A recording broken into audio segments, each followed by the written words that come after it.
Pain from the upper abdominal organs travels through a single identifiable structure. It is called the celiac plexus, an autonomic nerve plexus sitting in the retroperitoneum at the root of the celiac trunk. Because the pain funnels through one place, it can be interrupted at that place.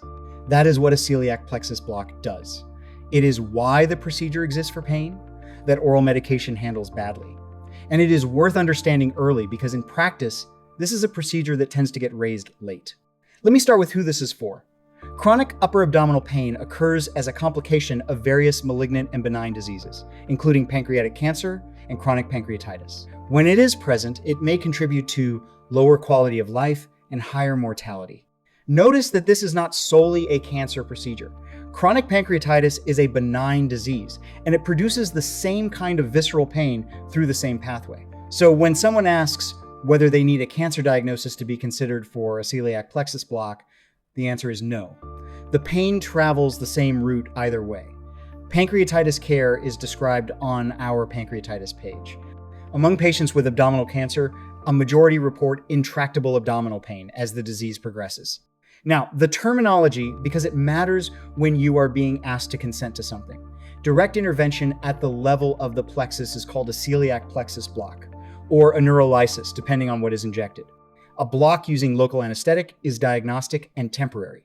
A neurolysis is intended to be longer lasting. Which one is appropriate depends on the diagnosis and on the goal of treatment. It is a clinical decision, not a menu choice, and you should know which of the two is being proposed before you sign anything. So what does it achieve? This minimally invasive intervention has been demonstrated to decrease pain, improve function, and reduce opiate dependence. And here is the part that often gets underplayed. The main benefit may in fact be the reduction in opiate dependence and the side effects that come with it, which in turn improves quality of life. That is worth stating plainly for anyone weighing this decision. The point is not only a lower number on a pain scale, it is needing less medication to reach that number. It is getting back the alertness, the appetite, and the bowel function that heavy opioid use costs a person. Those are the things the review is pointing at when it says the reduction in opiate dependence and in the side effects that come with it is what improves quality of life. They do not show up anywhere on a pain score, and they are easy to leave out of the conversation for exactly that reason. How we approach reducing medication burden in general is covered under opioid stewardship. Let me talk about safety because that is usually the next question. Various percutaneous techniques have been described for reaching the plexus. With appropriate pre-procedural planning, use of image guidance, usually computed tomography, and post-procedural care, the frequency and severity of complications is low and the success rate high, regardless of the approach taken. Read that carefully. The evidence does not single out one route as the only acceptable one. What it points to is planning, imaging, and aftercare as the things that carry the safety. Image-guided technique in this practice is described under ultrasound-guided and fluoroscopic procedures, which brings me to timing.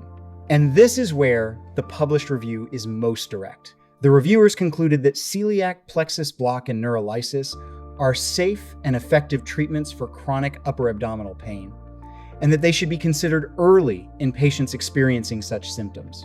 Early is the operative word. In real practice, this is frequently offered only after oral medication has failed and after side effects have accumulated. That is later than the evidence suggests it should be raised. The sequence runs backward. The medication is escalated, the side effects pile up, and only then is a block mentioned as something to try because nothing else worked. The published recommendation is the opposite of that sequence. It is not a last resort, and waiting until the pain is worse is not a strategy the evidence supports. So if you are living with chronic upper abdominal pain from pancreatic cancer, from chronic pancreatitis, or from another cause, here is what I would ask at your next appointment. Ask whether a celiac plexus intervention is appropriate for you at all. Ask which one is being proposed, a block or a neurolysis, and what the goal of that choice is.